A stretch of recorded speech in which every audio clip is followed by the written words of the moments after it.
দেখেন, সফলতা কিন্তু একদিনে দুদিনে কেউ অর্জন করতে পারে না। সফলতা অর্জন করতে হলে অনেক কাঠখড় পড়তে হয়। আপনি একটা বিজনেস স্টার্ট করছেন, সেখানে ফার্স্ট টাইম আপনার লক্ষ লক্ষ টাকা লস হতে পারে। তারপরে গিয়ে ভালো অপরচুনিটি থাকতে পারে, ভালো একটা আউটপুট আসতে পারে। আবার অনেক বিজনেস আছে ফার্স্ট টাইম থেকেই ভালো একটা আউটপুট আসে, তবে একদিনে না।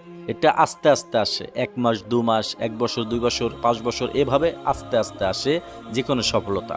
এজন্য আমরা যে সফলতাটার দিকে আগাতে চাই, ওই সফলতাটা মেইন করে আমাদেরকে চলতে হবে। আজকে এটা, কালকে এটা, এইভাবে চলা যাবে না।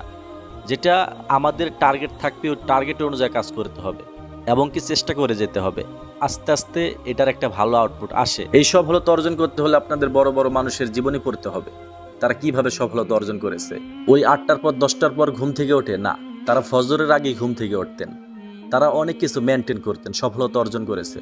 তো একদিনে দুদিনে না, অনেক টাইম লেগেছে।